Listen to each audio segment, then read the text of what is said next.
Haleluya. Shalom. Tuhan berkati kita semuanya. Senang bisa berkumpul dengan umat-umat kudus Tuhan yang ditebus oleh darah anak domba Allah. Kami berbahagia bisa tiba di tempat ini dan terima kasih buat hambanya Pastor Tony Simanjuntak bersama dengan Sister yang sudah memberikan waktu bagi kita untuk mendengarkan firman Tuhan. Bagaimana Tuhan mengasihi kita, mempersiapkan kita bagi janjinya untuk menyongsong Dia di awan-awan. Amin. Mari kita bangkit berdiri, kita akan mulai pendalaman Alkitab kita pada saat malam hari ini. Kita angkat sebuah pujian, sebab Kau besar, haleluya, perbuatanmu ajaib, tiada seperti Engkau, tiada seperti Tuhan kita Yesus Kristus, haleluya. Ku beri kemuliaan, haleluya. Ku beri kemuliaan dan hormat, ku angkat suara pujian, ku agungkan, ku beri kemuliaan, ku beri kemuliaan dan hormat, ku angkat suara pujian, ku agungkan, sebab Kau besar, sebab Kau besar, perbuatanmu ajaib, tiada seperti Engkau, tiada seperti Engkau, sebab Kau besar, perbuatanmu ajaib, tiada seperti Engkau, tiada seperti sekali lagi, ku beri kemuliaan, ku beri kemuliaan, haleluya, dan hormat, ku angkat suara pujian, ku agungkan, ku beri kemuliaan, ku beri kemuliaan dan hormat,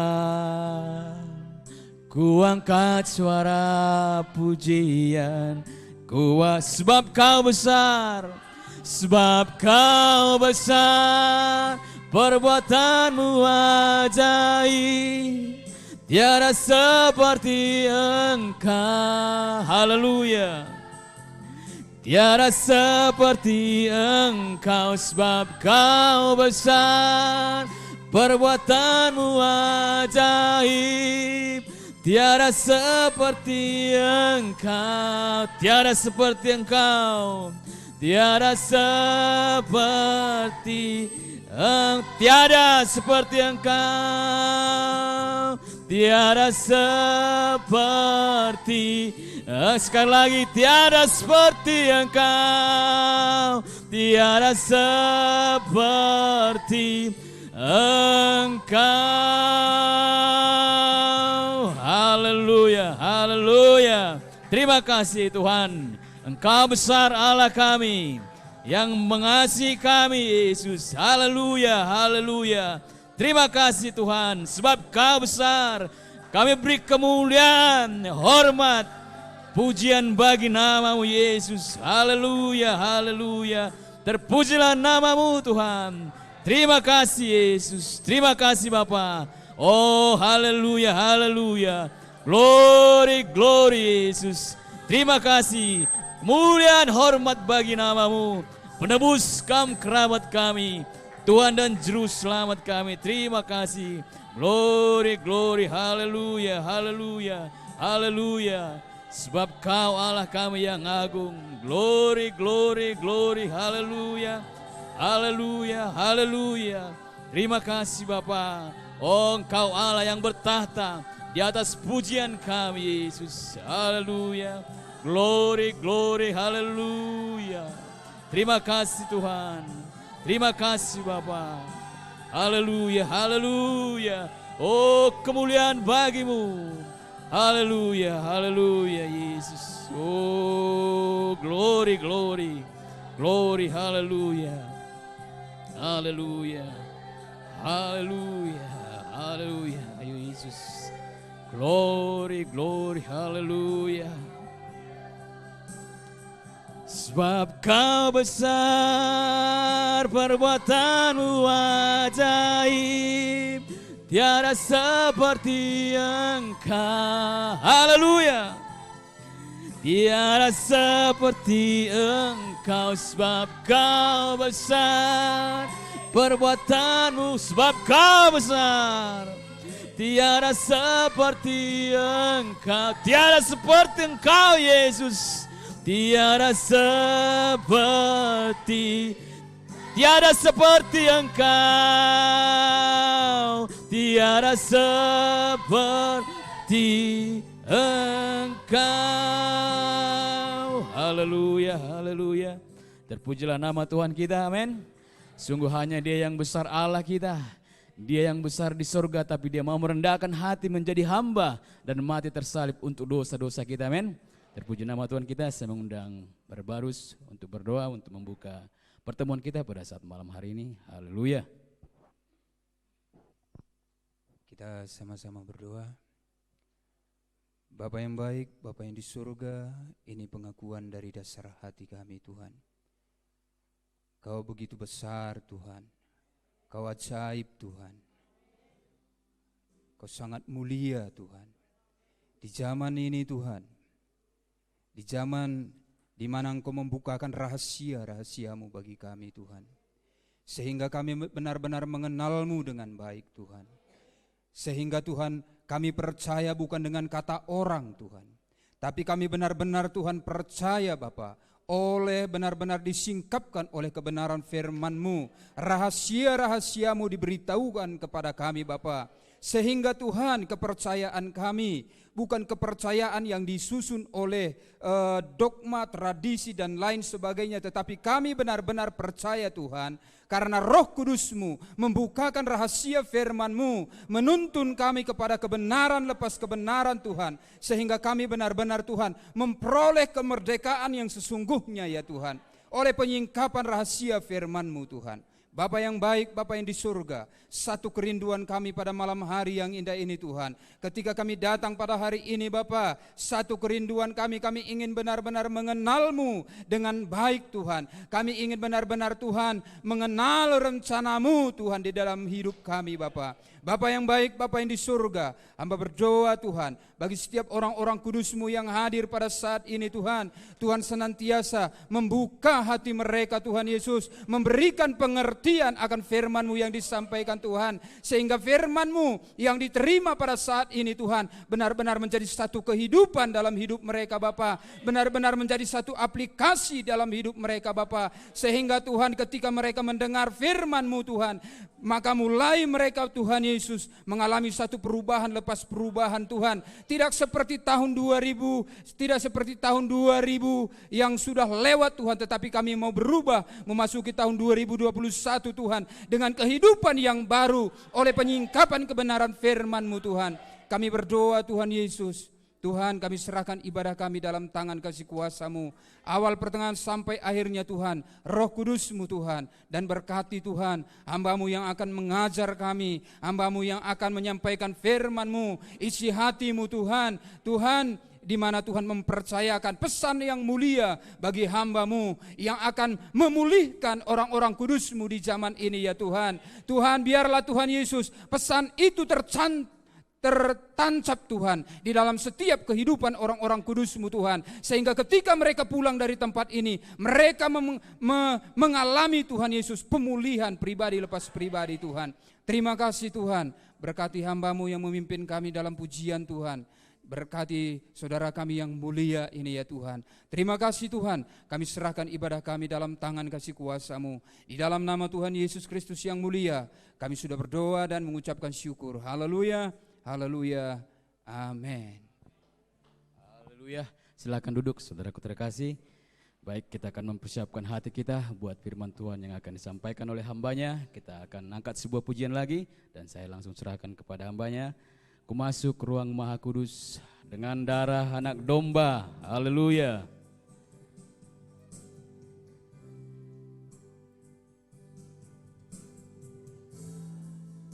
Haleluya.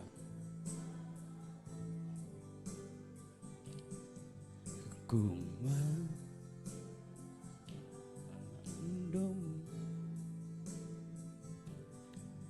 Ku masuk ruang Maha Kudus dengan darah anak domba.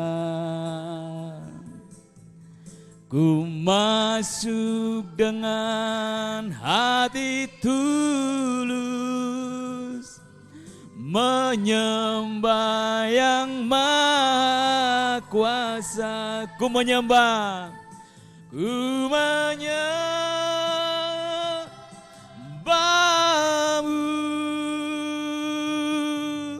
ku sembahmu, ku menyembah, ku menyembahmu,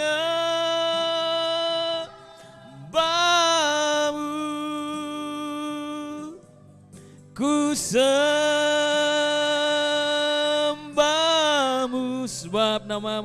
sebab namamu kudus, kudus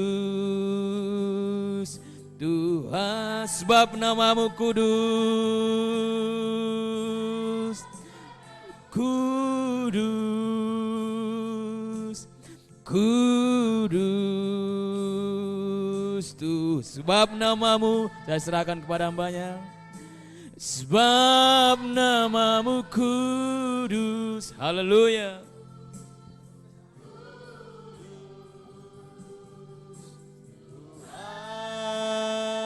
Sebab namamu kudus, namamu kudus, kudus Tuhan. Haleluya, haleluya. Terpujilah nama Dia yang kudus, yang mulia. Amin. Nama di atas segala nama, nama Sang Raja di atas segala raja, nama Sang Gembala Agung kita yang mulia. Terpujilah nama Dia, Yesus Kristus yang kita tinggikan, amin. Yesus Kristus yang adalah Tuhan, Sang Pencipta langit dan bumi. Dialah satu-satunya Tuhan Allah yang ada, amin. Dan kepadanya lah kita berbakti dan beribadah kepada Dia, dan kita melayani Dia sesuai dengan panggilan yang Tuhan sudah nyatakan kepada kita sebagai suatu umat yang dipilih, diseleksi, yang berasal dari berbagai suku bangsa yang ada di seluruh muka bumi itu. Ini saat ini, sehingga kita bersyukur bahwa kita lah bagian dari orang-orang yang terseleksi. Amin. Sama seperti kalau orang-orang berusaha untuk masuk ke pegawai negeri sipil, ya kan? Betapa senangnya ketika mereka lulus seleksi. Sehingga diadakanlah ucapan syukur, bahkan satu kampung pun mengeluh-elukan dia. Amin.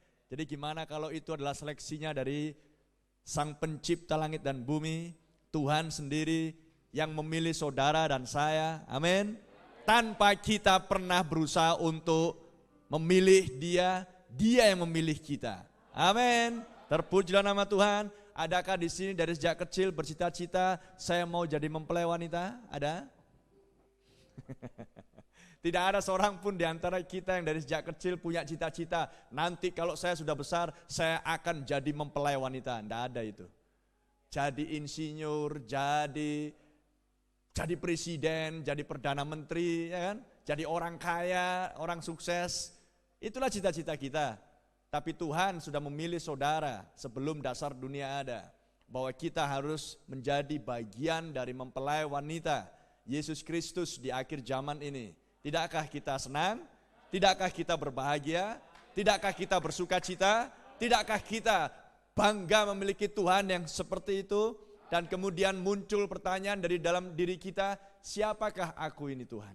Amin. Dan ketika pertanyaan itu muncul, siapakah aku ini Tuhan, sehingga Engkau memilih aku menjadi bagian dari mempelai wanitamu, maka Tuhan akan menerangkan alasannya kenapa aku memilih kamu. Anda mengerti? Tuhan akan menjelaskan, Tuhan akan membukakan rahasia di dalam hatinya. Ingin tahu kenapa aku memilih kamu? Amin. Itulah sebabnya Tuhan di akhir zaman membukakan rahasia firman-Nya, supaya saudara dan saya memiliki akan pengertian yang benar, memiliki suatu kepastian. Kenapa Tuhan memilih saya? Kenapa tidak orang lain? Kayaknya orang lain lebih punya lebih punya pas daripada aku ini yang seperti ini. Tapi tidak, Tuhan yang memilih saudara. Bukankah Yesus berkata, aku yang memilih kamu semuanya? Di kitab Yohanes katakan. Jadi tidak ada usaha Petrus, tidak ada usaha Andreas, bahkan tidak ada usaha Paulus untuk bisa mengklaim dirinya bahwa aku adalah mempelai wanita umatnya Tuhan, selain Tuhan sendiri yang harus menyatakan langsung kepada setiap individu. Haleluya. Dan Tuhan sendiri yang harus membukakan rahasia alasan kenapa aku memilih kamu. Terpujilah nama Tuhan. Itulah rahasia yang Tuhan ingin bukakan di akhir zaman, supaya kita betul-betul memiliki sebuah kepastian bahwa kita hidup di bumi ini adalah karena pilihan Tuhan. Amin. Dan jika kita sadar dan tahu bahwa kita hidup oleh karena Tuhan memilih saya untuk melayani Dia, haleluya, maka kita harus tahu bagaimana cara yang benar untuk melayani Dia. Amin. Haleluya, sehingga kita betul-betul berkenan menjadi hamba-hambanya. Kita mengucap syukur sekali lagi oleh kasih karunia Tuhan, kita bisa bertemu kembali dengan Pastor Tony Simanjuntak, dengan Ibu di sini, dengan para pengerja dan seluruh jemaat. Haleluya. Dan kita bersyukur oleh pertolongan Tuhan kita bisa tiba dan kita memiliki satu motivasi dan tujuan, suatu maksud, yaitu adalah membagikan akan firman yang mulia yang Tuhan sudah bukakan di akhir zaman ini, supaya kita sama-sama akan masuk ke dalam jalan yang Tuhan sediakan, yaitu menuju ke sorga. Haleluya, terpujilah nama Tuhan.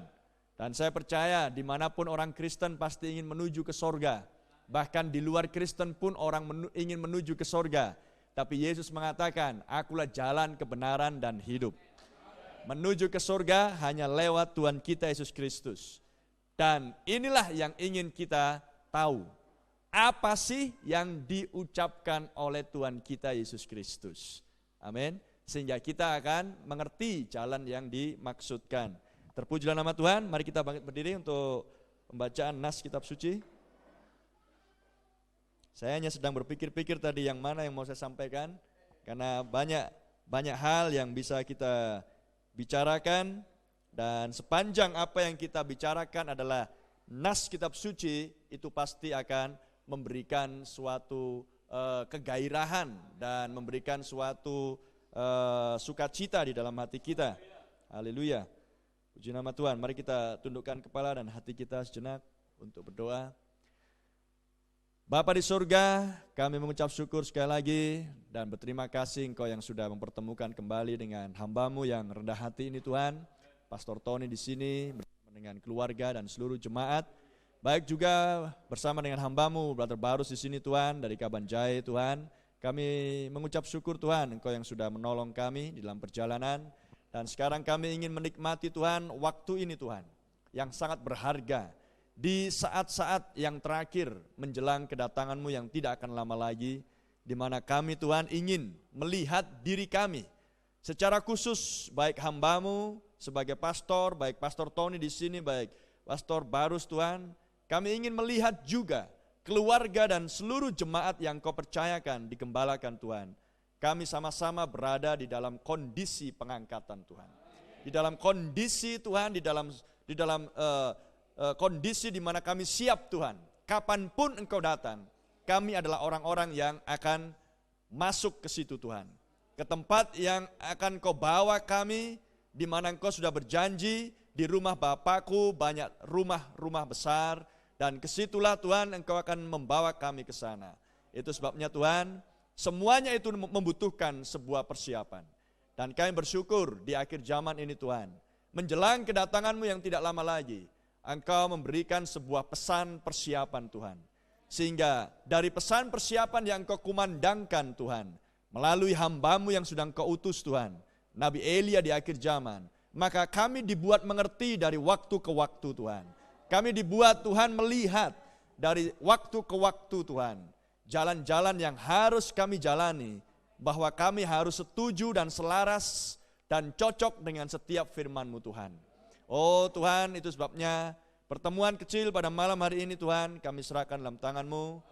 Saudara-saudariku yang mungkin bekerja di ladang Tuhan sepanjang hari ini dan sekarang memberikan waktu untuk beribadah, Tuhan biarlah Engkau memberikan kekuatan tubuh jasmaninya Tuhan, sehingga tetap di dalam suatu kesegaran untuk bisa mendengarkan dan menikmati akan firman-Mu Tuhan.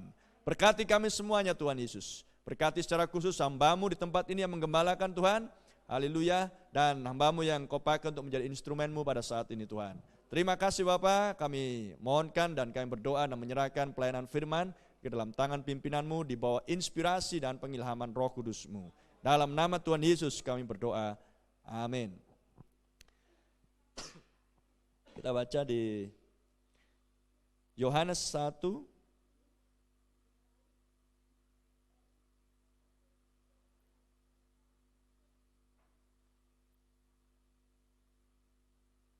ayat 1, ayat yang sudah sangat kita hafal. Dikatakan di sini, pada mulanya adalah firman, firman itu bersama-sama dengan Allah, dan firman itu adalah Allah. Kemudian di ayat yang ke-14,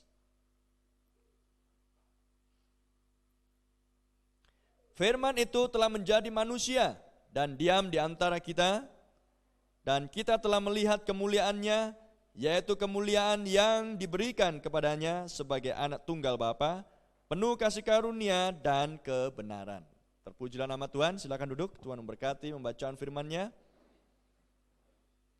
Ayat firman yang sudah sering kali kita dengar, dan sebelum saya lanjutkan, kedatangan kali ini kami ingin memberikan waktu yang lebih agak panjang sedikit, dan kami akan meninggalkan Tiga Ras tempat ini pada hari Rabu siang menuju ke pelayanan berikutnya ke Tiga Lingga.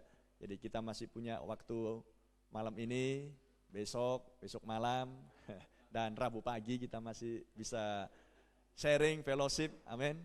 Karena tidak ada kesenangan bagi orang percaya yang sedang menuju ke sorga selain membicarakan Yesus yang adalah firman senantiasa untuk menguatkan dan menghiburkan dan mendatangkan sukacita, amin. Meneguhkan iman kita, haleluya, supaya kita betul-betul dibuat siap bagi kedatangan Tuhan yang tidak akan lama lagi. Saya pikir lebih banyak manusia Kristen di muka bumi yang tidak siap dengan kedatangan Tuhan.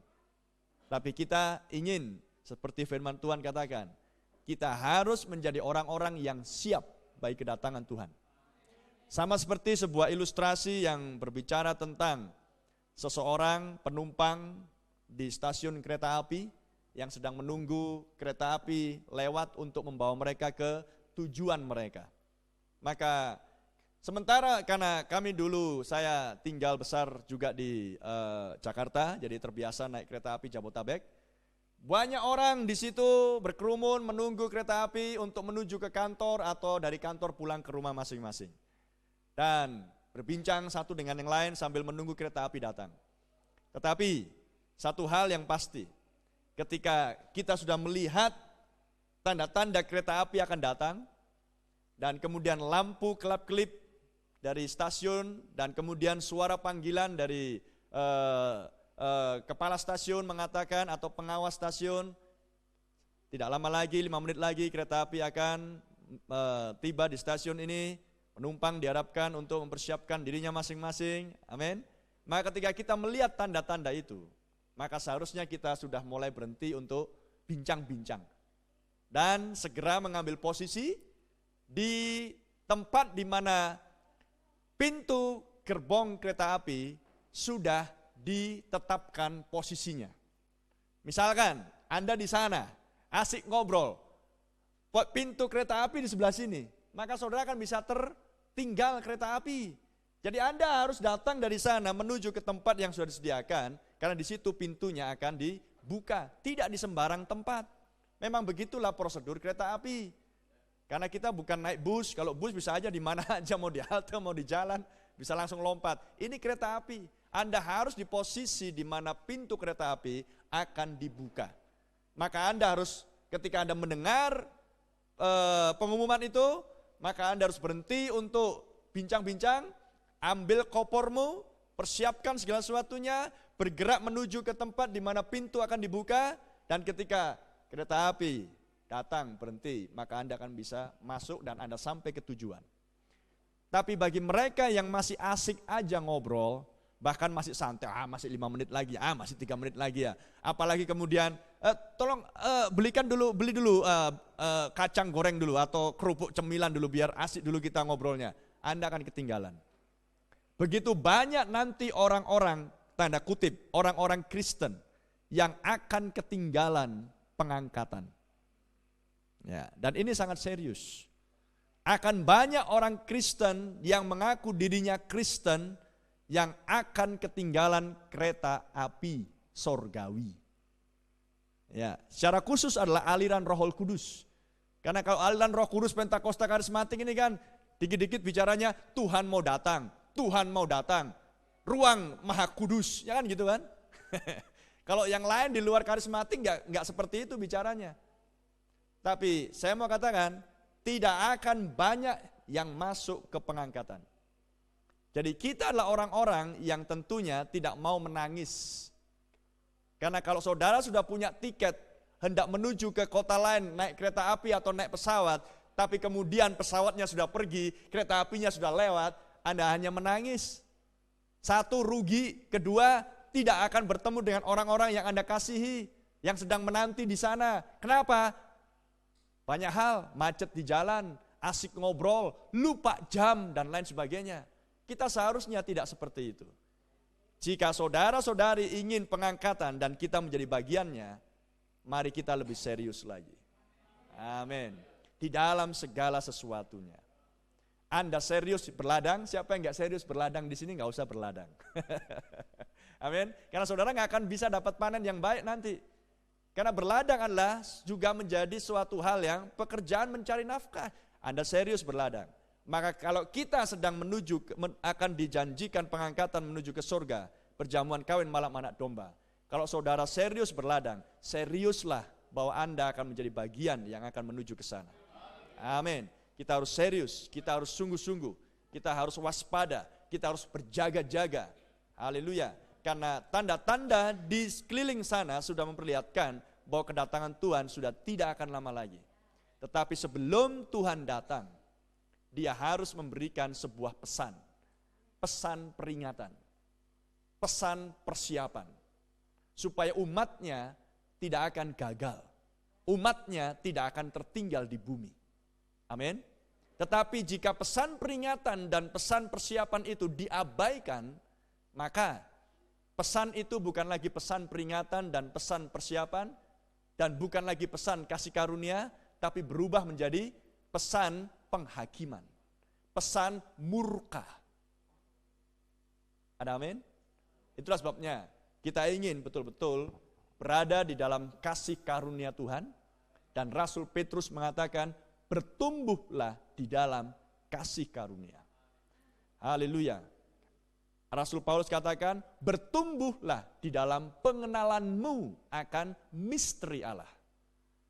Amin. Jadi kita harus bertumbuh di dalam segala hal. Haleluya. Pengetahuan akan firman kita harus bertumbuh, iman kita harus bertumbuh. Amin. Kualitas kekristenan kita harus bertumbuh, karakter kita sebagai orang percaya harus bertumbuh. Terpujilah nama Tuhan. Haleluya. Sehingga mengikuti pertumbuhan, maka Anda terlihat sungguh-sungguh di dalam beribadah, di dalam berdoa, di dalam membaca Alkitab, amin, di dalam meditasi akan kebenaran firman Tuhan, terpujilah nama Tuhan. Anda terlihat bertumbuh di dalam melakukan perbuatan-perbuatan yang baik, yang berkenan di hadapan Bapa, amin. Semuanya akan mengikuti pertumbuhan tersebut. Haleluya. Itu sebabnya Anda pun bertumbuh di dalam mendengar firman. Amin. Semakin semangat mendengar firman, terpujilah nama Tuhan. Segala sesuatunya akan meningkat seiring dengan pertumbuhan itu sendiri. Itulah sebabnya kita harus semakin serius, semakin sungguh-sungguh. Jadi sementara kita masih punya waktu di bumi untuk berbagi firman Tuhan, maka ini waktunya untuk mempertimbangkan segala sesuatunya. Bahwa kita harus memastikan bahwa sayalah bagian dari orang-orang yang akan masuk ke dalam pengangkatan tersebut. Haleluya.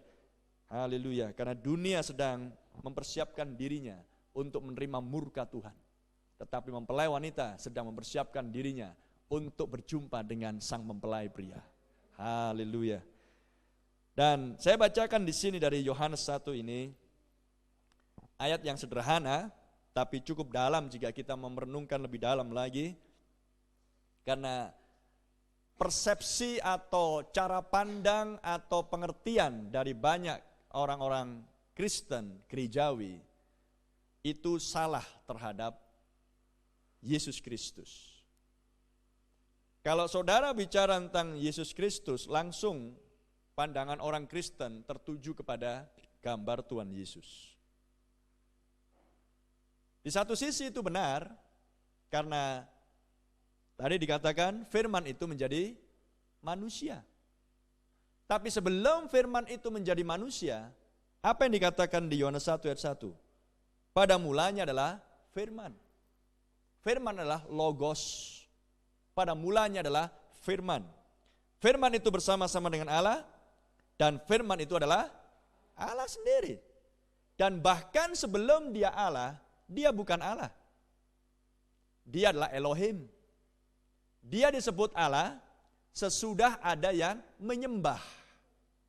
Karena Allah artinya adalah sasaran atau objek yang disembah. Jadi sebelum ada yang menyembah, dia belum disebut Allah. Lantas, seperti apakah Tuhan sebelum dia Tuhan? Seperti apakah dia Allah sebelum dia Allah? Dia adalah Elohim. Amin. Kita baca di Kejadian 1 ayat 1.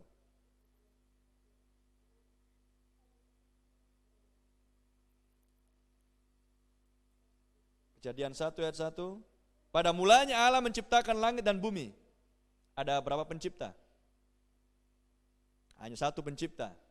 Kok bisa? Iya, hanya ada satu bumi kok. Amin. Kalau ada dua bumi berarti ada dua pencipta. Hanya ada satu pencipta. Bumi adalah ciptaannya, langit dan bumi. Pada mulanya Allah. Karena salah pengertian inilah, maka bermuncullah bermacam banyak cara pandang, bermacam banyak sekte, bermacam banyak agama, bahkan di dalam kekristenan sendiri pun berbagai macam sekte, cara pandang, dan lain sebagainya. Dan kemudian terjadilah perselisihan, pertengkaran hanya gara-gara tidak memiliki kesamaan pandangan. Tapi puji Tuhan, umat Tuhan tidak akan dibuat bingung. Amin. Haleluya. Dan Tuhan bukan pencipta kebingungan. Pada mulanya Allah menciptakan langit dan bumi. Allah di sini, sebelum dia Allah, dialah Elohim. Elohim berasal dari kata Eloah. Elohim artinya adalah seorang yang tinggal sendirian. Itulah Elohim artinya. Dengan kata lain, tidak ada malaikat di situ, tidak ada bumi di situ, tidak ada bintang di situ, bahkan tidak ada setitik debu pun menyertai dia. Elohim artinya adalah seorang yang tinggal sendirian. Amin. Tetapi dia di dalam dirinya, dia memiliki berbagai jenis atau banyak atribut. Atribut atau semacam titel atau jabatan. Saya ambil contoh. Di dalam Elohim, dia adalah juru selamat. Dia adalah penebus.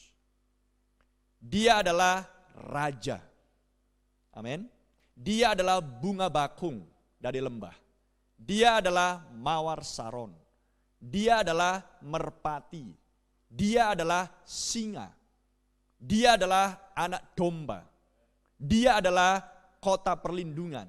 Dia adalah gunung batu. Amin. Dan mau berapa banyak lagi saya sebutkan. Banyak sekali sebutan-sebutan dia. Sebutan-sebutan ini adalah atribut istilahnya. Semuanya itu ada di dalam dia. Haleluya. Dan semua yang di dalam dia harus terwujud di dalam bentuk realita. Itulah sebabnya, saya ambil contoh diri saya sendiri atau saudara. Nama saya itu Rumbayan. Dan saya adalah satu oknum, satu orang saja. Berarti saya adalah satu pribadi, satu oknum. Tapi di dalam diri saya banyak atribut. Di dalam saya adalah anak, di dalam saya adalah ayah, di dalam saya adalah gembala, di dalam saya adalah manusia, di dalam saya adalah pria, di dalam saya adalah cucu, dan lain sebagainya. Tetapi semua tadi yang saya sebutkan itu adalah sebutan atau titel atau atribut saya. Di dalam saya sepenuhnya. Nah dulu ketika saya masih anak muda, lajang, masih single, saya tidak bisa disebut ayah. Saya tidak bisa disebut suami. Kenapa? Boro-boro jadi ayah. Punya istri aja belum. Bisa nangkap? Kapan saya bisa disebut ayah? Kapan saya bisa disebut suami? Kalau saya sudah menikah dengan seorang wanita. Itulah istri saya, maka saya menjadi suami. Ketika hasil hubungan pernikahan ini dikaruniai anak-anak, maka saya disebut ayah. Tapi Anda lihat ada berapa saya? Cuma satu, namanya berubah. Enggak berubah, tetap Ito Rumbayan. Kecuali kalau ada ucapan syukur namamu dirubah boleh. Tapi tetap oknumnya saya juga. Tapi di dalam saya banyak hal. Saya pun tak bisa mengklaim, oh saya lah gembala sidang loh, saya pastor. Oh jemaatnya mana Pak? Tidak ada. Saya disebut pastor kalau sudah ada jemaat. Haleluya.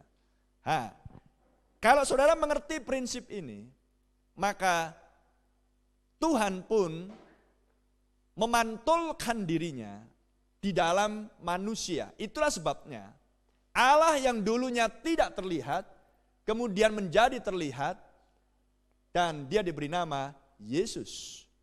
Allah dalam rupa manusia. Tetapi dia adalah firman pada mulanya. Firman itu artinya adalah kata. Dalam bahasa Inggrisnya word. Kalau bahasa Alkitabnya firman atau kata. Amin. Kata itu adalah pikiran yang diekspresikan. Nah sekarang kan saya ngomong ini. Lebih dari satu berarti kata-kata. Kalau saya misalkan pagi berarti satu kata. Tapi kalau saya katakan selamat pagi berarti adalah perkataan. Apa yang saya ucapkan itu adalah dari pikiran saya. Kemudian dimunculkan. Dan saudara mendengar apa yang di dalam pikiran saya. Saudara sekarang tahu apa yang ada di dalam pikiran saya. Begitulah dulunya Elohim. Pada mulanya firman. Elohim, seorang yang tinggal sendirian. Nah, supaya Allah, atribut, salah satu atribut sebutan titel di dalam dirinya adalah Allah. Dan artinya Allah adalah yang disembah, objek yang disembah. Maka dia harus menciptakan para malaikat-malaikat di surga terlebih dahulu. Dengan apa Tuhan menciptakan? Firman, kata, logos. Apakah firman dan dirinya berbeda? Tidak. Lihat saya. Apakah kata-kata yang saya ucapkan dengan diri saya dua pribadi? Satu adanya. Tidak menjadikan kata dan oknum yang mengucapkan itu menjadi oknum yang berbeda. Jadi pada mulanya adalah firman. Sehingga Elohim mengucapkan firman, maka tampillah para malaikat, maka Elohim kemudian disebut sebagai Allah. Amin. Karena apa? Karena ada yang menyembah dia sekarang. Sebelum ada yang menyembah dia, dia tetap Elohim. Tinggal sendirian, tetapi di dalam diri dia banyak sebutan, banyak titel, banyak atribut di dalam dia.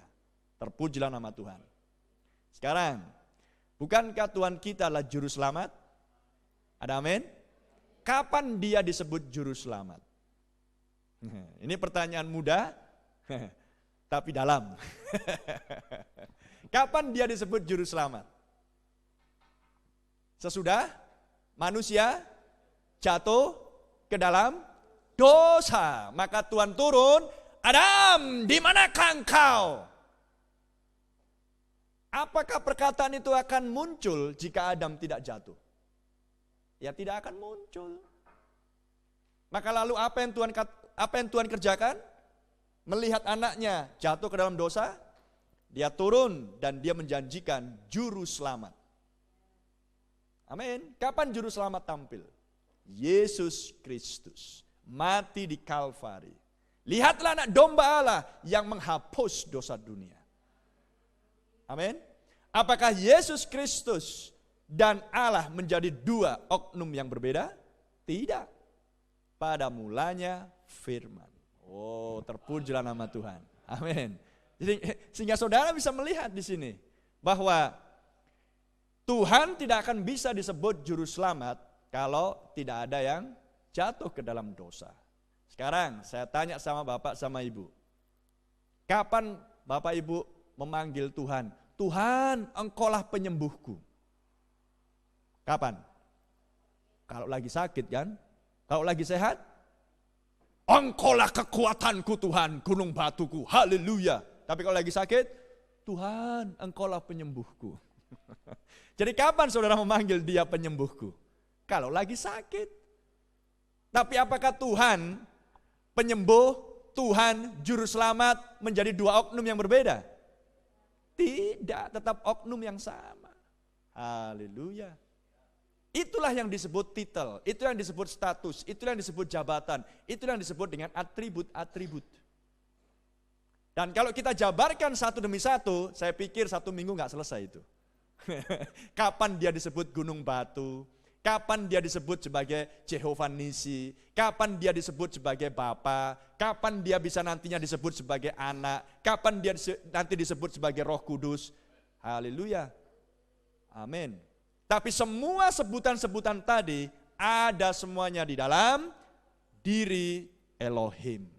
Terpujilah nama Tuhan. Dan yang kemudian Elohim menjadikan dirinya dari yang tak terlihat menjadi terlihat, bisa dipegang, bisa diraba, bisa disentuh, bisa dilihat. Namanya adalah firman yang hidup, yaitu Yesus Kristus. Terpujilah nama Tuhan. Oh, glory, haleluya. Jadi pengenalan akan Tuhan ini harus jelas bagi orang Kristen. Karena dijanjikan kelak akan ada pertemuan di udara, betul? Atau di awan-awan, atau di angkasa. Kalau saudara nggak jelas mengenal Tuhan kita, maka kita akan, ininya Tuhan kita. Tuhan kita adalah firman dari mulanya. Saat ini wajahnya seperti apa? Yang saya tahu wajahnya seperti yang digambar-gambar itu. Kan gitu kan? Tapi puji Tuhan, Yesus adalah firman. Jadi untuk mengenal wajahnya adalah kenali firman-Nya. Haleluya. Karena dulunya dia tidak terlihat.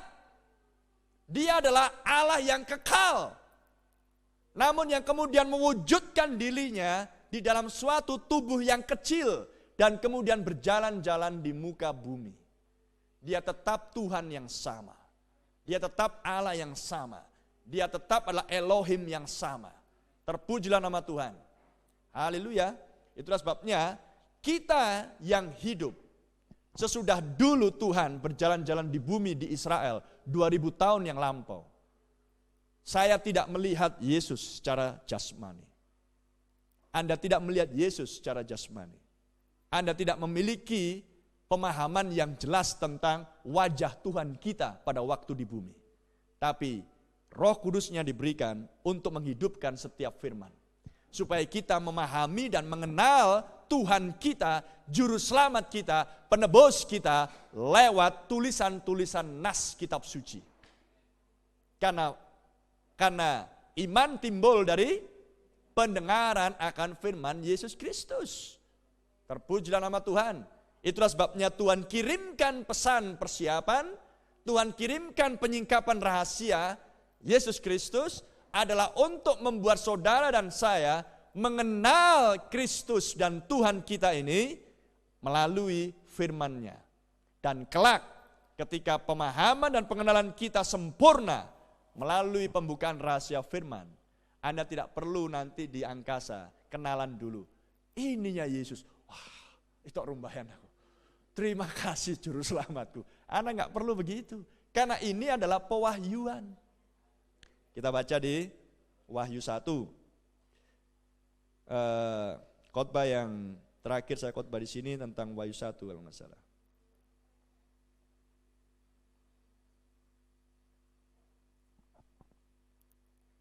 Tentang kitab Wahyu sedikit tempo hari saya tunjukkan kepada saudara betapa pentingnya kitab Wahyu ini dibuka. Dan kita baca di Wahyu 1 ayat 1.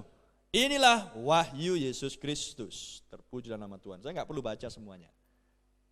Inilah wahyu Yesus Kristus. Wahyu artinya sesuatu yang dulunya tertutupi, tersembunyi, terselubung, namun yang kemudian tersingkap, terbuka. Amin. Jadi untuk mengenal Yesus, mengenal Tuhan kita, Elohim kita, yang adalah firman dari sejak mulanya.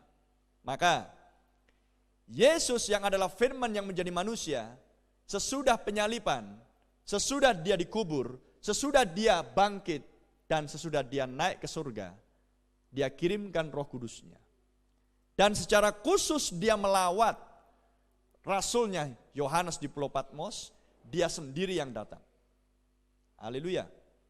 Dan kemudian menyatakan dirinya bahwa akulah Alfa dan Omega, aku yang telah mati, namun yang hidup lagi untuk selama-lamanya. Dia katakan ini di kitab Wahyu pasal 1 juga. Makanya Yohanes mengatakan inilah wahyu Yesus Kristus. Dan jika kitab Wahyu ini terbuka lebar di depan mata rohani kita, maka Anda dan saya akan wajib untuk mengenal Yesus itu sendiri. Ada amin? Itulah sebabnya kenapa kitab Wahyu ini sangat penting sekali secara khusus akhir zaman. Haleluya. Karena kitab Wahyu memang diperuntukkan untuk dibukakan khusus untuk akhir zaman. Terpujilah nama Tuhan. Haleluya. Bahkan tidak di zaman Daniel. Seperti yang kalau nggak salah pernah saya sampaikan di sini. Sebab kenapa? Karena apa yang dilihat Daniel sama dengan apa yang dilihat oleh Yohanes di Pulau Patmos. Dan Tuhan katakan kepada Daniel di Daniel pasal 12 ayat yang keempat. Sembunyikan semua perkataan-perkataan itu Daniel. Sebab itu akan dibuka di akhir zaman. Jadi dengan kata lain, apa yang dilihat Daniel, apa yang dilihat Yohanes di Pulau Patmos 2000 tahun yang lampau, kalaupun diterangkan di zaman mereka, tidak akan ada gunanya untuk iman mereka. Paham yang saya maksudkan?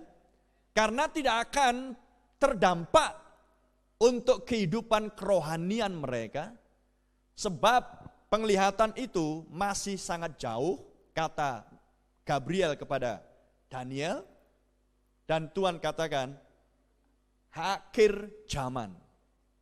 Nah sekarang kita hidup di akhir zaman seperti yang pertemuan kemarin saya katakan, buktinya adalah kita berada di akhir zaman. Israel sudah kembali ke tanah airnya.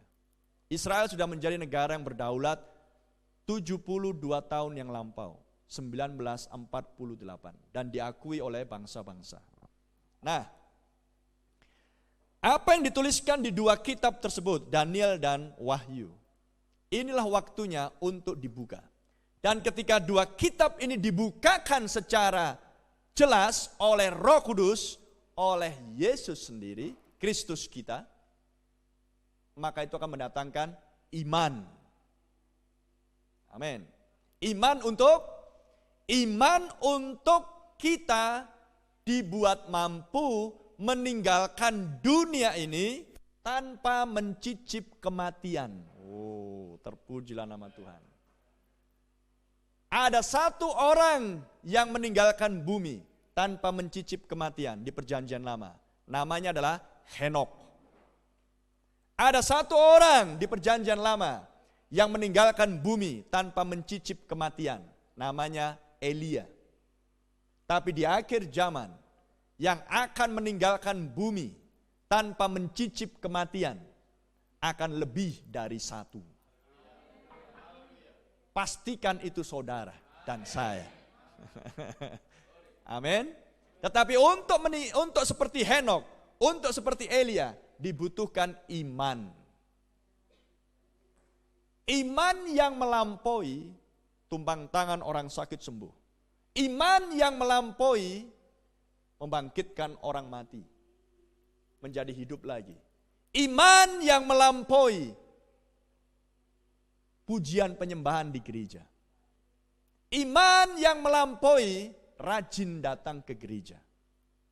Iman ini adalah untuk mengubahkan tubuh Anda dan saya. Oh, dan itulah janji Alkitab. 1 Korintus 15 ayat 51-52 memberikan janji kepada kita. Yaitu adalah, kamu tidak akan mati semua, tapi kamu akan diubahkan dalam sekejap. Inilah rahasia itu, kata Rasul Paulus. Kemudian perkataan Tuhan Yesus di Yohanes 14. Saya akan pelan-pelan, walaupun saya enggak membuka nasnya, saudara sempat mencatat. Di Yohanes 14 ayat 1 dikatakan, aku akan pergi dan aku akan mempersiapkan bagimu sebuah tempat. Sebab ke tempat di mana aku pergi, di rumah Bapakku terdapat banyak rumah. Betul? Tetapi kalau di dalam bahasa Inggris bukan sekedar tempat tinggal. Tetapi adalah mansion. Mansion artinya adalah rumah megah. Rumah mewah. Kalau saudara pernah pergi ke Medan atau ke Jakarta, melihat rumah-rumah yang di Pondok Indah, megah kali rumahnya. Seperti itulah rumah. Tapi bukan rumah jasmani yang dimaksudkan oleh Tuhan, sehingga Tuhan harus menyewa tukang. Bukan. Tetapi adalah rumah spiritual. Yang adalah tubuh rohani firman. Untuk menggantikan tubuh yang ini. Itulah sebabnya Rasul Petrus, Rasul Yohanes, haleluya, mereka menjanjikan dan berkata di kitab Korintus dan di kitab Petrus, kalau tubuh kemah bumi ini binasa, akan ada tubuh sorgawi yang tidak binasa yang sedang menantikan. Jadi yang bisa binasa ini, Rasul Paulus katakan, akan ditelan oleh yang tidak bisa binasa. Terpujilah nama Tuhan. Tubuh yang rambut ini bisa memutih, akan mengenakan tubuh yang rambut tidak akan putih lagi. Tubuh yang kita kenakan sekarang, ibu-ibu coba lihat di cermin, udah mulai kerutnya. Akan mengenakan sebuah tubuh yang tidak akan ada kerut di wajah. Bagi gadis-gadis, tidak akan ada jerawat di wajah. Amin, karena biasanya udah terganggu kalau udah ada jerawatnya. Kan begitu kan? Jadi tubuh yang bisa binasa ini, yang suatu hari kelak kalau Tuhan izinkan, tubuh yang ini akan Maradison, rest in peace. Kemudian ditaruh batu nisan. Tapi akan ada sebuah tubuh tidak akan bisa mati. Sebab tubuh itu tidak akan bisa menjadi tua. Ada amin? Tubuh itu akan tetap muda untuk selama-lamanya. Jadi kalau ada ibu-ibu tua di sini, kalau masih ada fotomu umur 19 tahun, 20 tahun, lihatlah itu. Kayak begitulah nanti.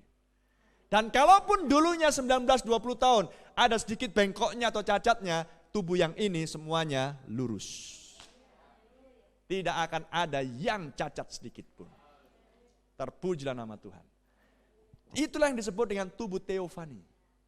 Tubuh teofani adalah tubuh firman. Amin. Tubuh yang tidak perlu makan. Tapi ketika nanti kelak di bumi, di kerajaan 1000 tahun, kita akan memerintah bersama dengan Tuhan kita Yesus Kristus. Kita akan mengenakan tubuh. Amin. Yang makan, amin. Yang sudah menyatu dengan tubuh teofani kita. Itulah yang dijanjikan oleh Tuhan Yesus di Yohanes 14. Itulah yang dituliskan oleh Rasul Paulus. Itulah yang dituliskan oleh Rasul Petrus. Itulah sebabnya kenapa ada peristiwa Henok, ada peristiwa Elia di perjanjian lama. Itu bukan dongeng Yahudi. Itu adalah janji. Haleluya. Dan kalau dulu hanya satu orang, tapi di akhir zaman akan lebih dari satu orang. Terpujilah nama Tuhan. Glory, glory. Tidakkah janji Tuhan itu adalah indah? Amin. Apakah Tuhan akan gagal untuk tidak menepati janjinya? Tidak bisa. Hanya Tuhan akan menepati janjinya sesuai dengan waktunya. Nah, kalau udah bicara waktu, inilah banyak orang yang gagal. Gagal apa? Gagal menunggu penggenapan janji. Akhirnya bosan, lama-lama pergi. Meninggalkan janji. Tapi akan ada segelintir orang, haleluya, yang adalah pilihan yang tetap tinggal bersama dengan janji. Terpujilah nama Tuhan. Oh, haleluya. Saya tunjukkan nasnya. Matius 24.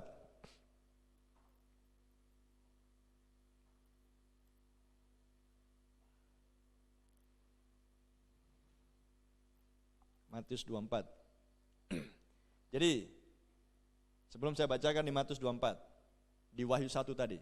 Inilah wahyu Yesus Kristus. Artinya adalah, apa yang diucapkan oleh Kristus dan yang kemudian diteruskan oleh rasul-rasulnya yang kudus. Maka, sebagian apa yang mereka tuliskan dan yang Yesus ucapkan dan kemudian dituliskan di dalam Alkitab kita, tidak semuanya tergenapi di zaman para rasul. Sebagian ucapan tersebut hanya akan tergenapi di akhir zaman. Itulah sebabnya Wahyu 1 ayat 1 dimulai dengan inilah wahyu Yesus Kristus. Artinya adalah apa yang tersembunyi, yang belum tersingkap, yang belum terbuka tentang Yesus Kristus, pribadinya yang agung. Amin. Yang adalah firman pada mulanya, glory, maka tiba waktunya akan diapokalips, akan dibuka, akan disingkapkan. Dan ketika firman Kristus itu tersingkap, yang selama ini tersembunyi, yang selama ini tertutup, dan jika itu tersingkap melalui khotbah firman, itulah yang mendatangkan iman. Amin. Dan Ibrani 11 ayat 6, catat saja. Ibrani 11 ayat 6. Tidak ada seorang pun yang berkenan di hadapan Tuhan tanpa iman. Haleluya. Sedangkan di akhir zaman janjinya adalah pengubahan tubuh. Tidak mencicip kematian. Maka dibutuhkan suatu iman yang plus. Yang extraordinary. Yang enggak lazim. Terpujilah nama Tuhan. Kalau hanya soal sakit kemudian sembuh, kita sudah mengalami hal-hal tersebut. Sehingga kita bersyukur, terima kasih Tuhan Engkaulah penyembuhku. Oleh bilur-bilur darahmu aku disembuhkan. Kita sudah sering mengalami hal-hal. Kita sudah sering mengalami hal-hal yang mujizat. Dan lain sebagainya. Tapi untuk pengubahan tubuh, itu hanya disediakan di waktu yang telah Tuhan tetapkan. Dan untuk menggenapkan waktu tersebut bagi orang-orang yang telah dipilih ditentukan, maka Tuhan sendiri harus turun untuk membuka rahasia supaya kita akan sampai kepada penggenapan janji pengubahan tubuh tersebut. Haleluya. Sekarang kita masuk ke Matius 24 ayat 35. Langit dan bumi akan berlalu, tetapi perkataanku tidak akan berlalu. Tetapi firmanku tidak akan berlalu. apa yang tidak bisa dilakukan oleh Tuhan kita? Hanya satu yang tidak bisa dilakukan oleh Tuhan kita, yaitu adalah menggagalkan firman-Nya sendiri. Nah, kalau saudara mungkin ngomong sesuatu, besok diganti. Kayaknya ada yang lebih baik, jadi yang kemarin kayaknya kita anggap gak berlaku. Tapi Tuhan tidak demikian. Amin. Manusia boleh berjanji, tapi bisa gagal untuk menepati janji. Tapi tidak Tuhan kita. Haleluya. Itulah sebabnya langit dan bumi akan berlalu, tapi firmanku, perkataanku yang hidup dan roh itu tidak akan berlalu. Dan kemudian dilanjutkan dengan, perhatikan ayat 36, ada kelanjutannya. Tetapi tentang hari dan saat itu, tidak seorang pun yang tahu, malaikat-malaikat di sorga tidak, dan anak pun tidak, hanya Bapa sendiri. Tetapi tentang hari dan saat itu, hanya Bapa yang tahu. Anak tidak, malaikat-malaikat tidak. Hanya Bapa yang tahu.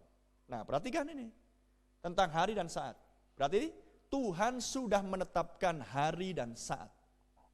Maka yang menjadi tugas kita sebagai orang percaya, saudara dan saya, tunggu itu sampai itu genap. Nah sekarang, tentang hari dan saat, tidak ada seorang pun yang tahu. Malaikat-malaikat di surga tidak, anak pun tidak, hanya Bapa sendiri. Kita baca lagi di Wahyu 1 ayat 1. Inilah wahyu Yesus Kristus. Dengan kata lain, inilah penyingkapan Yesus Kristus. Siapakah Yesus Kristus? Anak. Betul? Di bumi dia anak. Terpujilah nama Tuhan. Dan sekarang inilah wahyu Yesus Kristus. Wahyu, penyingkapan sang anak. Apakah anak tidak tahu hari dan saat? Paham? Apakah anak tidak tahu hari dan saat? Pada waktu Yesus sebelum dia disalibkan, sebelum dia dikubur, sebelum dia dibangkitkan, sebelum dia naik ke surga, dia berkata di dalam tubuh jasmani dia, anak tidak tahu, hanya Bapa yang tahu. Tapi sesudah kebangkitan dia, sesudah dia naik ke surga, duduk di sebelah kanan Bapa, dan kemudian mencurahkan Roh Kudus-Nya di loteng Yerusalem pada hari raya Pentakosta. Dan kemudian Yesus mendatangi Rasul Yohanes. Sekitar 60 tahun sesudah pencurahan Roh Kudus. Siapakah Yesus? Anak. Dan kemudian dia memperkenalkan dirinya. Akulah. Oh, haleluya. Anak tidak tahu? Saat itu anak tidak tahu. Tapi sesudah Roh Kudus tercurah, anak menyatakan dirinya. Dan apa yang dia katakan? Wahyu 22.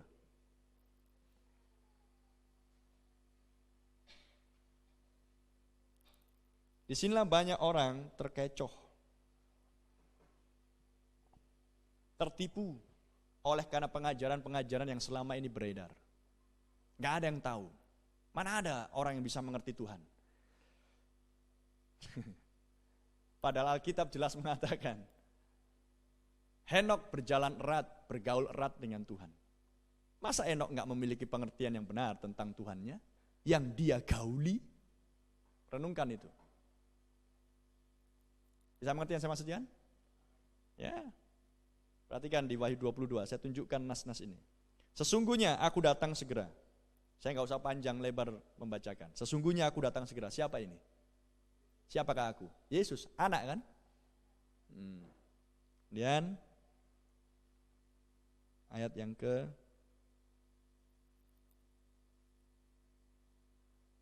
12. Sesungguhnya aku datang segera. Siapa yang ngomong ini? Gak mungkin Yohanes kan? Gak mungkin Rasul yang ngomong ini kan? Sesungguhnya aku akan datang segera. Berarti kita menantikan Rasul. Gak pernah ada ayat firman bahwa kita akan menantikan Rasul. Dijanjikan kita akan menantikan kedatangan Tuhan. Dan hanya ada satu Tuhan, Yesus Kristus. Dulunya di bumi dia adalah anak. Amin. Sesungguhnya aku datang segera. Berarti anak tahu hari dan saat? Ya tahulah. Orang dia bilang aku akan datang segera, masa Kapan? Nantilah ya, kupikir dulu kapan ya. Itu bukan Tuhan, itu manusia. Nanti aku datang, kapan? Ya, bawalah dalam doa. Itu manusia yang ngomong. Kalau Tuhan tidak, aku datang segera.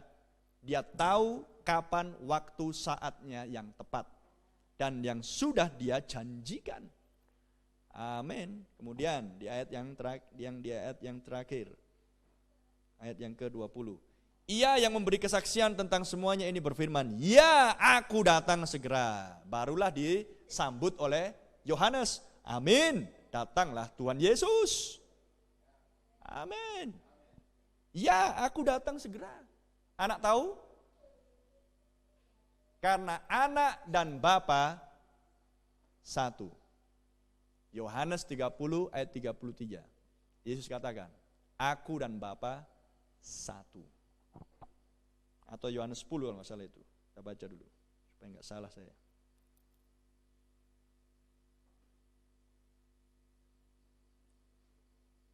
Yohanes 10 ayat 30. Aku dan Bapa adalah satu. Dan kalau kita kembali ke Matius 24 ayat 35, tentang hari dan saat itu, tidak ada seorang pun yang tahu, malaikat-malaikat tidak, anak tidak, hanya Bapa. Tidakkah itu akan menyangkali perkataan Yesus sendiri? Aku dan Bapa satu. Bayangkan, aku dan Bapa satu. Hanya Bapa yang tahu, anak tidak. Bukankah sepertinya menyangkali dirinya? Tidak. Yesus tahu apa yang dia ucapkan. Di bumi, dia tidak akan nyatakan ini. Tapi kelak ketika ia meninggalkan bumi, dan roh pengajar, roh kebenaran dicurahkan. Dan yang berikutnya, dia mendatangi Yohanes di Pulau Patmos. Menyuruh Yohanes menulis kitab Wahyu. Anak datang. Anak dan Bapa satu. Maka dia berkata, ya aku datang segera. Oh, terpujilah nama Tuhan. Jadi untuk mengetahui hari dan saat itu, maka apa yang harus saudara dan saya miliki? Hanya satu yang perlu saudara dan saya miliki, yaitu adalah roh anak tersebut. Betul enggak?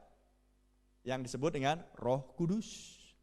Karena Yesus berjanji, aku akan mengutus Roh Kudus di dalam namaku. Betul?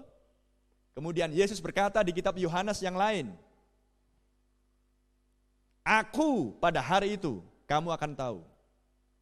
Aku akan diam di dalam kamu dan kamu diam di dalam aku. Sama seperti aku diam di dalam Bapa dan Bapa di dalam aku. Betul?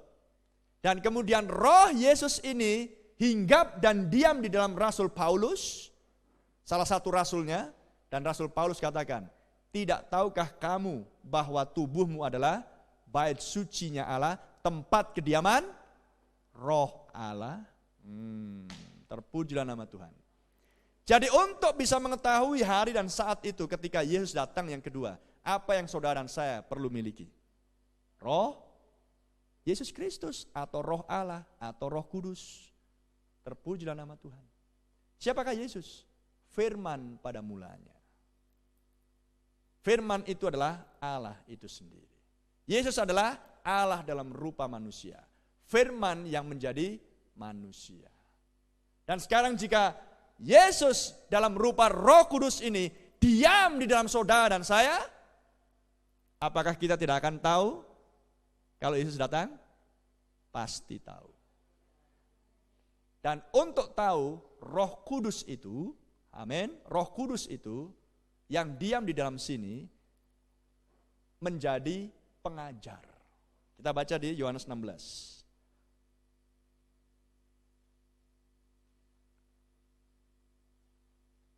Yohanes 16 ayat 12 mulai. Dikatakan di sini. Yohanes 16 ayat 12. Masih banyak hal yang harus kukatakan kepadamu, tetapi sekarang kamu belum dapat menanggungnya. Yesus katakan pada murid-muridnya,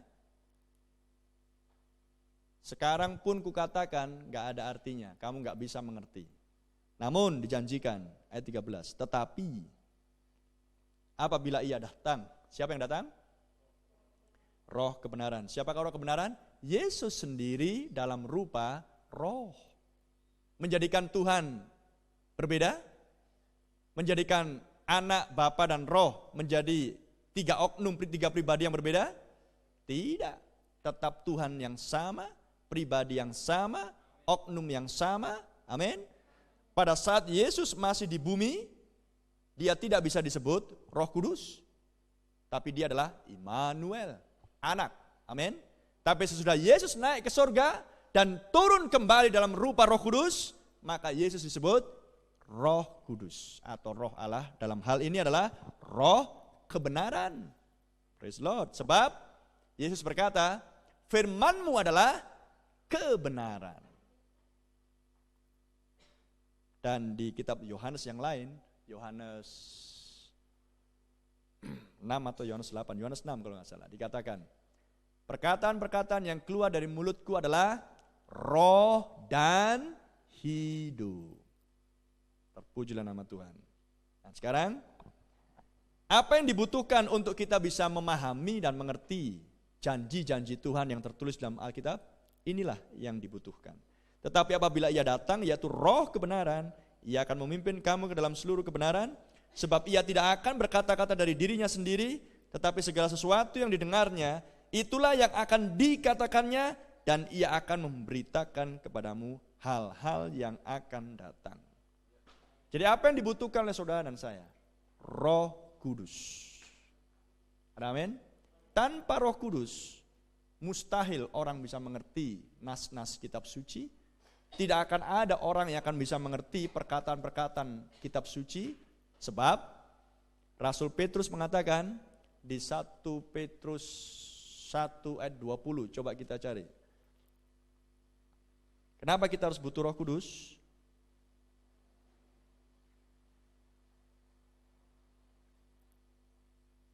Di mana?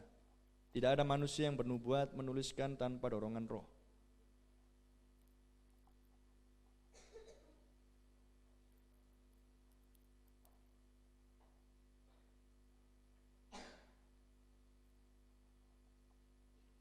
Dua Petrus 1 ayat 20.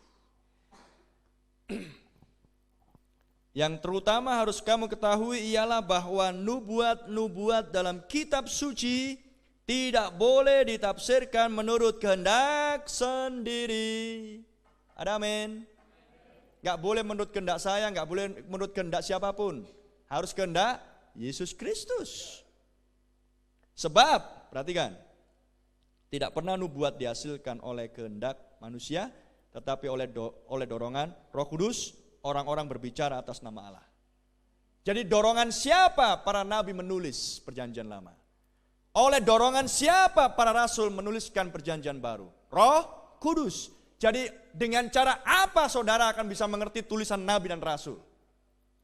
Apa yang harus kita miliki? Roh yang sama.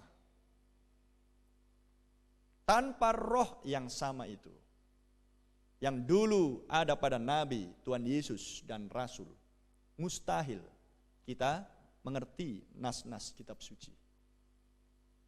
Haleluya. Apalagi isi kitab Wahyu. Isinya hanya simbol-simbol semuanya. Kitab Daniel juga begitu. Ada 4 binatang yang keluar dari dalam laut. Wah, itu sudah sangat membingungkan bagi banyak orang. Tapi jika roh Allah, roh Yesus Kristus diam di dalam kamu, dialah roh kebenaran yang akan memimpin kamu ke dalam seluruh kebenaran. Terpujilah nama Tuhan. Dan sekarang, bagaimana kita bisa memperoleh Roh Kudus? Inilah yang diajarkan oleh Tuhan Yesus di Yohanes pasal 3.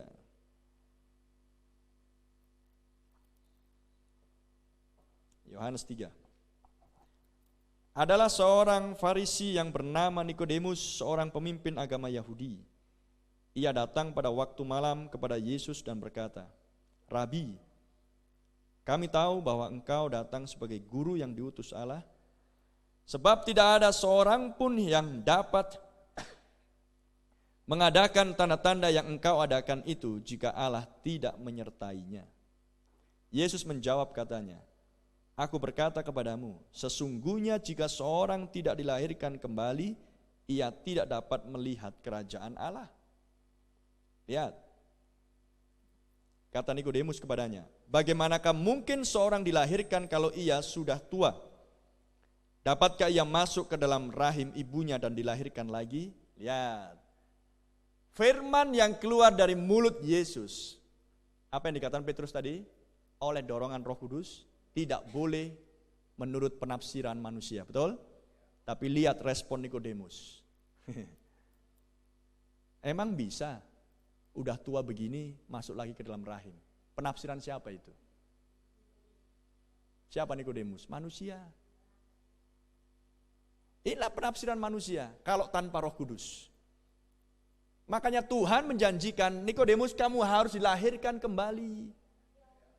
Supaya Roh Allah bisa diam di dalam kamu. Supaya cara berpikir manusiamu tentang firman Tuhan mati dan dikuasai oleh Roh Kudus. Haleluya. Karena Roh Kudus akan memimpin kita ke dalam seluruh kebenaran. Terpujilah nama Tuhan. Tapi sulit bagi Nikodemus untuk bisa memahami. Jawab Yesus, aku berkata kepadamu, sesungguhnya jika seorang tidak dilahirkan dari air dan roh, haleluya, tidak dipenuhi Roh Kudus, ia tidak dapat masuk ke dalam kerajaan Allah. Apa yang dilahirkan dari daging adalah daging, dan apa yang dilahirkan dari roh adalah roh.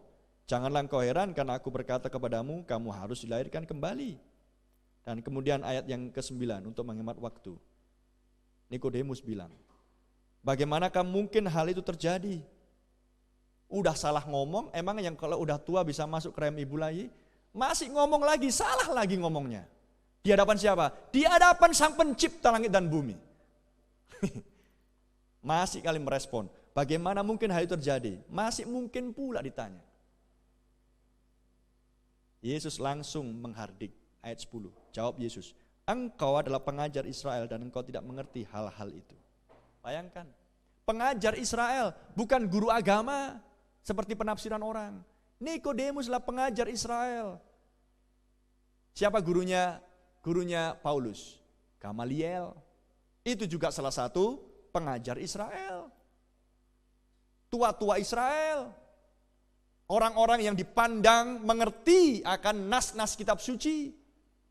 Tapi toh pengajar ini tidak mengerti perkataan Sang Pencipta. Renungkan hal itu. Pengajar aja nggak bisa mengerti, gimana dengan jemaat? Jadi apa yang diperlukan baik pengajar, baik pengkhotbah, baik jemaat? Kita harus memiliki Roh Kudus melalui kelahiran kembali. Terpujilah nama Tuhan. Lihat, pengajar aja nggak ngerti. Sekarang saya tunjukkan satu nas yang lain. Ini pengajar ya. Nikodemus namanya. Nikodemus ini orang Farisi, orang baik. Secara hukum Taurat tidak punya cacat. Karena dia mengikuti setiap perintah-perintah hukum Taurat. Dan hukum Taurat bukan datang dari manusia. Hukum Taurat datang dari Allah di Gunung Sinai, diberikan melalui Musa dan diteruskan kepada Israel. Berarti dari mana hukum Taurat datang? Tuhan sendiri. Paham yang saya maksudkan? Nah, tapi orang baik, bahkan pengkhotbah seperti Nikodemus pun butuh dilahirkan kembali. Bagaimana kalau orang itu merokok, minum minuman, tidak sopan, bercabul, berdusta, berzina, merampok, mencuri, apakah enggak memang harus dilahirkan kembali? Ya, harus. Ini yang sudah pengkhotbah pengajar pun harus lahir kembali, apalagi yang seperti itu. Nah, saya tunjukkan nas yang lain supaya saudara mengerti bagaimana kita akan bisa mencapai janji Tuhan akan pengubahan tubuh itu. Dan bagaimana caranya supaya kita akan bisa mengerti akan penyingkapan rahasia. Di zaman ketika rahasia kitab Wahyu disingkapkan, kita butuh Roh Kudus. Saya ambil contoh yang lain, Yohanes pasal 1. Yohanes 1.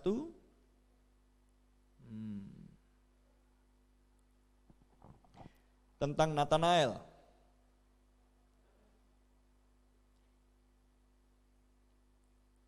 Natanael, dia seorang yang baik. Dia menyelidiki nas-nas kitab suci di masa itu. Karena Natanael menantikan penggenapan janji Mesias akan datang. Dan Natanael menyelidiki nas-nas kitab suci untuk mengenal siapakah Mesias itu. Kemudian datanglah Filipus memberitahu, Natanael, aku udah ketemu.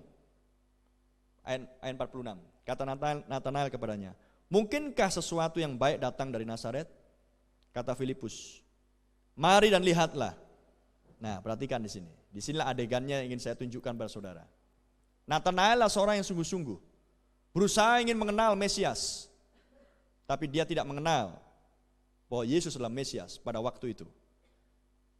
Mari dan lihatlah, Yesus melihat Natanael datang kepadanya, lalu berkata tentang dia, lihat, inilah seorang Israel sejati, tidak ada kepalsuan di dalamnya.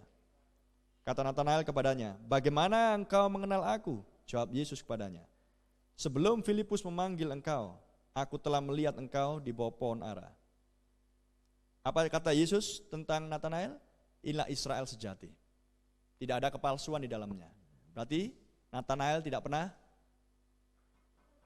mencuri, tidak pernah berzina, tidak pernah merampok, tidak pernah berdusta, dan lain sebagainya. Mengikuti betul apa yang dikatakan oleh hukum Taurat.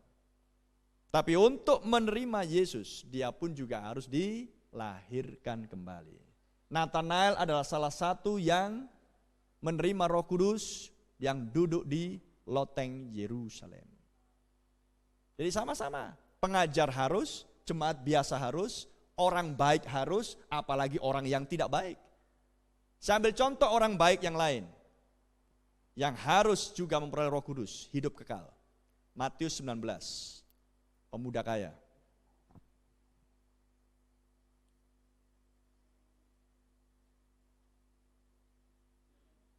Saya di mana ayatnya ini? Matius 19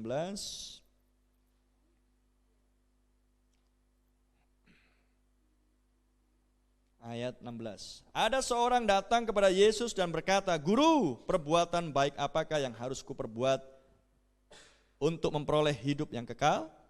Lihat, pertanyaannya bagus kan? Kerinduannya bagus. Aku ingin peroleh hidup kekal. Berarti ingin memperoleh Roh Kudus. Jawab Yesus, apakah sebabnya engkau bertanya kepadaku tentang apa yang baik? Hanya satu yang baik.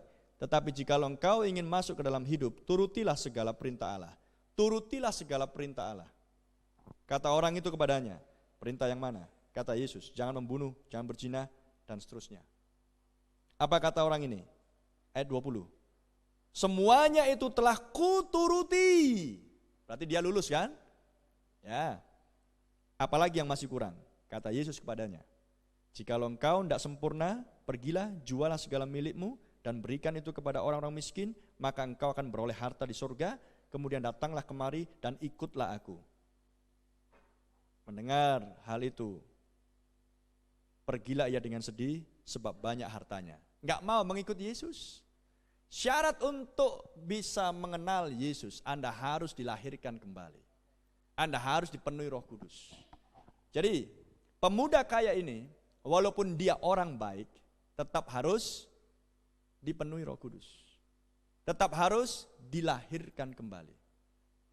Saya punya satu contoh yang lain lagi, yaitu Saulus, yang kemudian menjadi Paulus, salah satu rasul Tuhan Yesus. Dikatakan di kitab Filipi.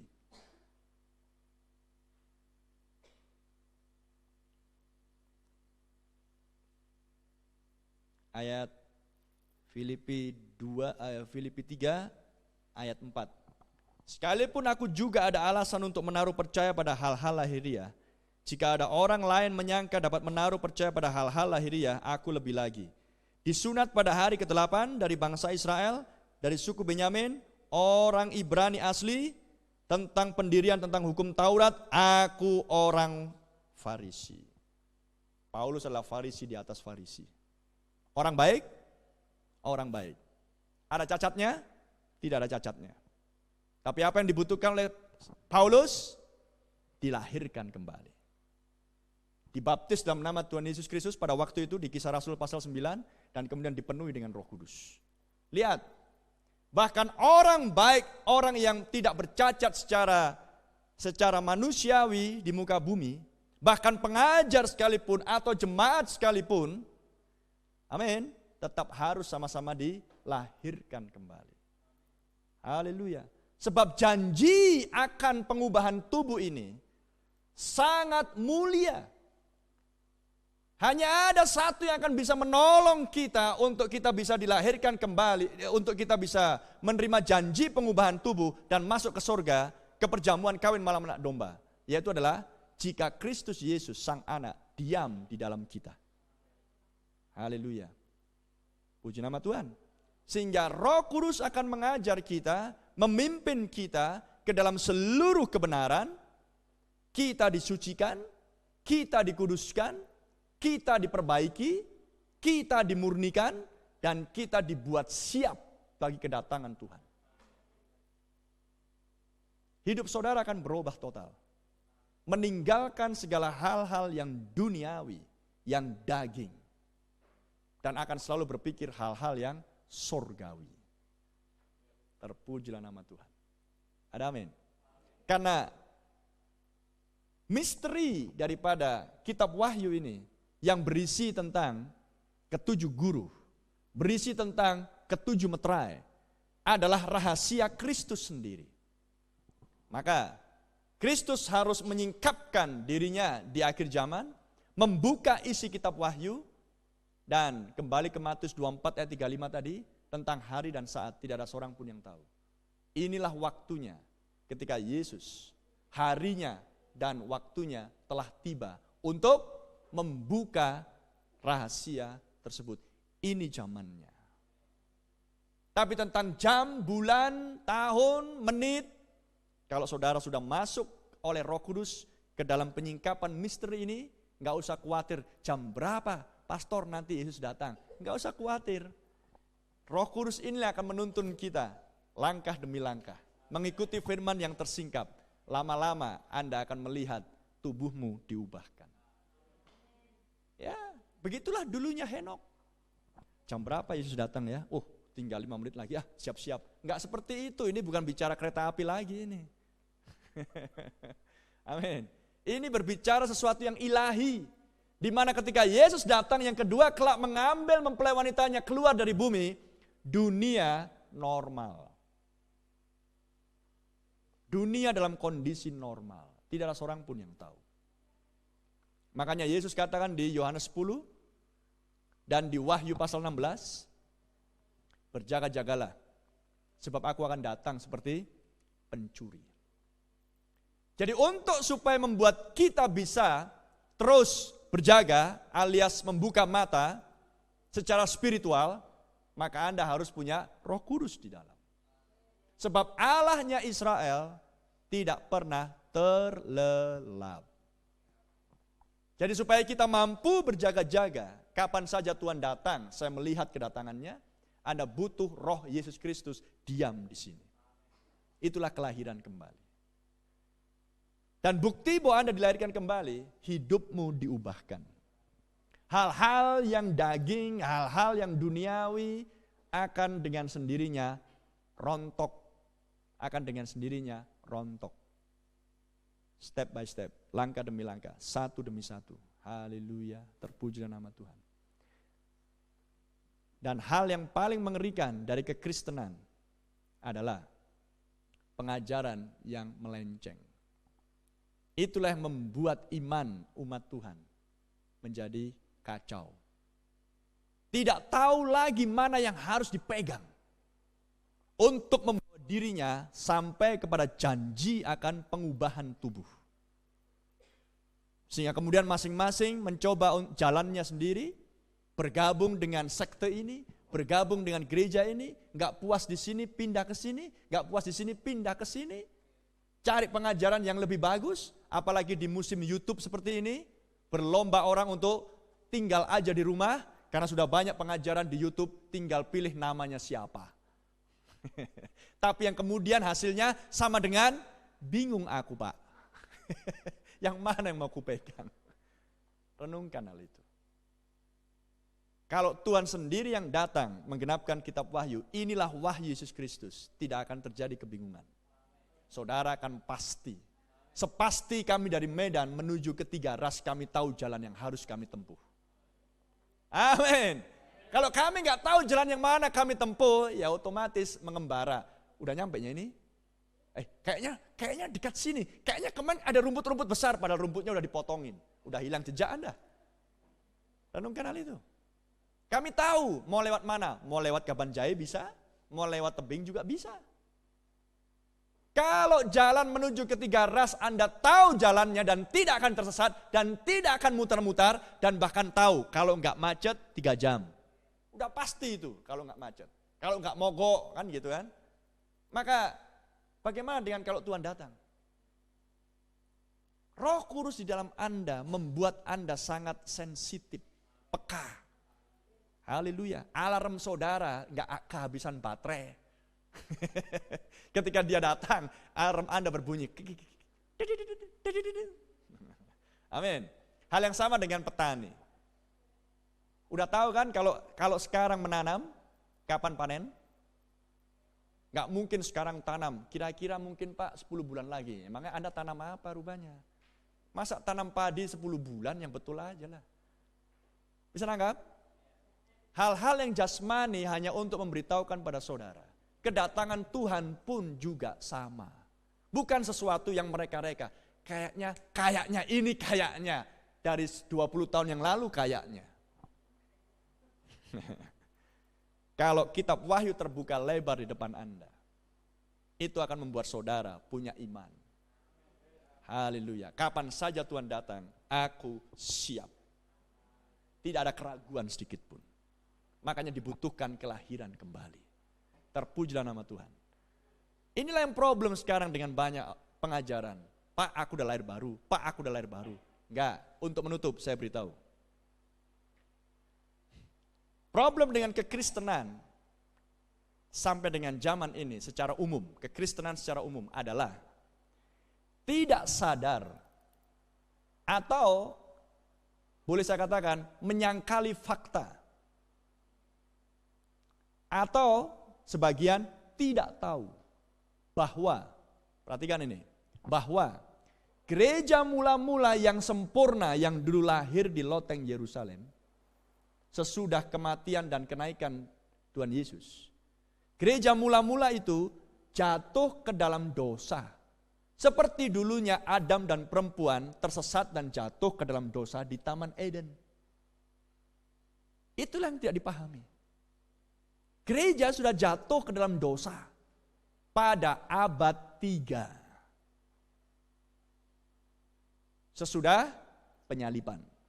Sekitar 300 tahun kemudian sesudah penyaliban. Gereja jatuh ke dalam dosa. Nah, kalau manusia jatuh ke dalam dosa, Anda langsung bisa melihat di mana Kejadian pasal 3. Tapi kalau gereja jatuh ke dalam dosa, banyak orang tidak tahu, atau yang tahu menyangkali pengetahuannya, atau memang tidak mengerti. Nah, ketika Anda tahu sekarang malam ini gereja sudah jatuh ke dalam dosa, maka apa yang terjadi setelah itu? Setiap orang yang lahir di dalam kekristenan, maka mereka otomatis juga di dalam kondisi kejatuhan. Secara individu kita sudah jatuh. Betul? Kita semuanya melakukan dosa secara individu. Nah, problem yang terjadi adalah ketika seseorang dari individu berdosa, berdusta, merampok, berzina, dan lain sebagainya, mencuri, dan lain sebagainya. Kemudian dia merasakan, aku mau menerima Yesus. Terima Yesus. Bergabung dengan sebuah sekte gereja tertentu.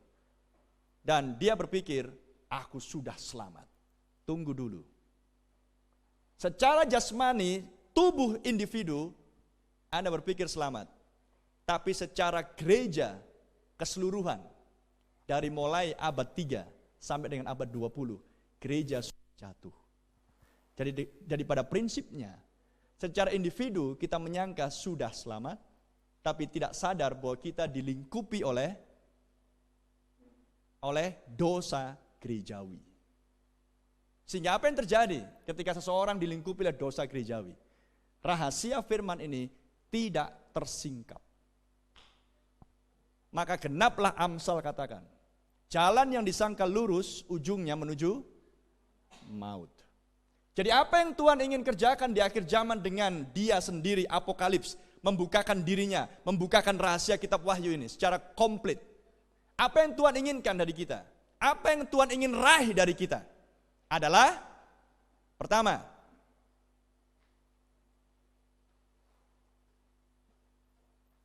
keluar dulu dari gereja yang berdosa.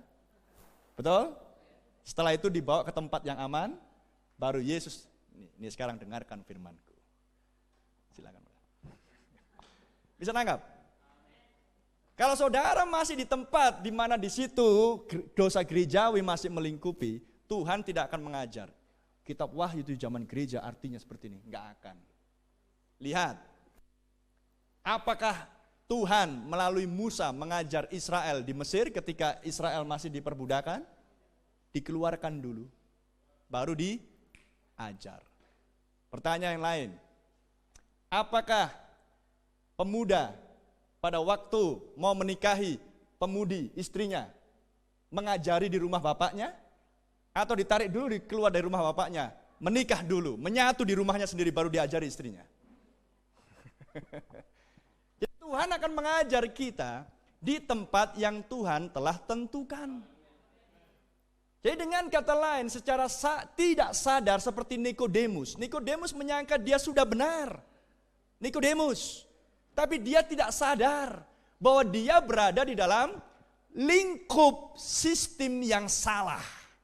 Yang disebut dengan Farisi, bagian dari agama Yudaisme. Jadi apa yang Tuhan ingin raih dari Nikodemus sebenarnya? Ditarik keluar dulu. Keluar, setelah keluar dari yang salah, baru diajari. Bisa nangkap? Supaya apa? Supaya individu Nikodemus, individu saya bisa dibersihkan. Di tempat yang bersih. Kalau tempatnya kotor mau dibersihkan, piring mau dibersihkan, di ember yang berminyak ya sampai kapanpun gak akan bersih.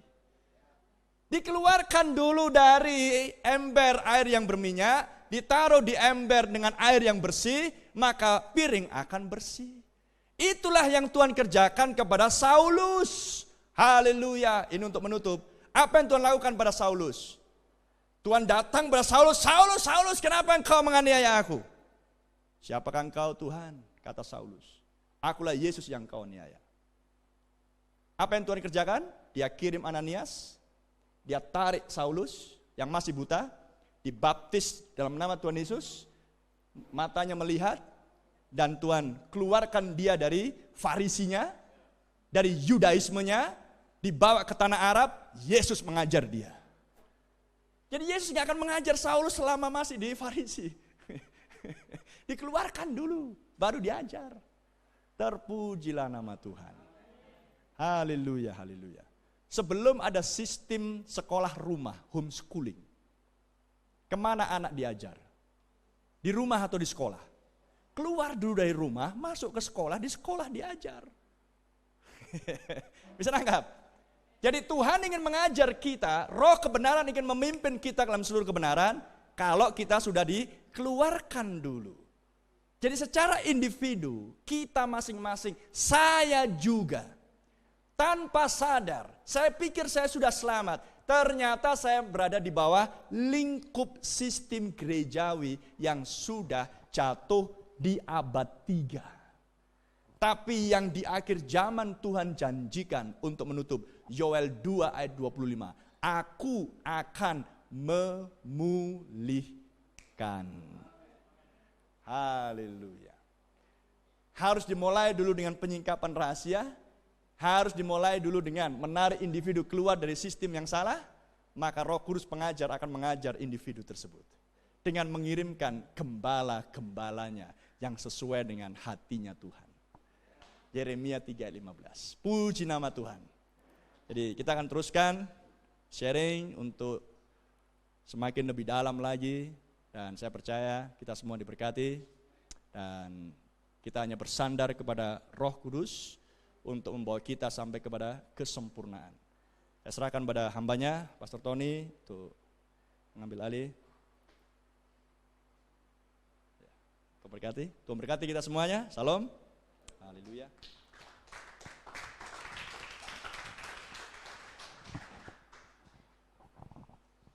Ya, puji Tuhan. Jadi jelas ya, selama ini kita ada di sistem yang tidak benar, wadah yang tidak benar, dan kalau tetap ada di wadah itu akan tidak akan bisa bersih. Jadi Bapak Saudara mungkin malam ini mungkin karena sudah ngantuk, saya lihat saya sudah ngantuk. Karena tadi malam enggak tidur karena sakit kaki saya. Tapi saya percaya kita diberkati malam hari ini, amin. Dan besok kita juga akan lanjut datang ke tempat ini. Kalau besok saya yakin sudah bisa lebih awal karena tadi masih persiapan-persiapan dan oleh karena ada kendala-kendala di dalam perjalanan. Jadi kalau besok jam 6:30 lah ya, 6:30 kita datang kembali ke tempat ini untuk dibekali terus dengan firman Tuhan. Puji Tuhan, jadi kita langsung berdoa ya. Oke, kita berdoa. Bapa Surgawi, kami sungguh bersyukur Tuhan. Engkau dahsyat dan ajaib, sungguh mulia kasih-Mu. Kami boleh menikmati kebenaran firman-Mu malam hari ini Tuhan. Kami semakin dibawa masuk dalam rencana-Mu yang sempurna. Bila mana Engkau nyatakan janji-Mu di zaman akhir ini Tuhan. Betapa kami bersyukur kalau kami adalah umat pilihannya Tuhan. Bahkan sebelum dunia ada, sebelum dunia dijadikan Engkau sudah memilih kami.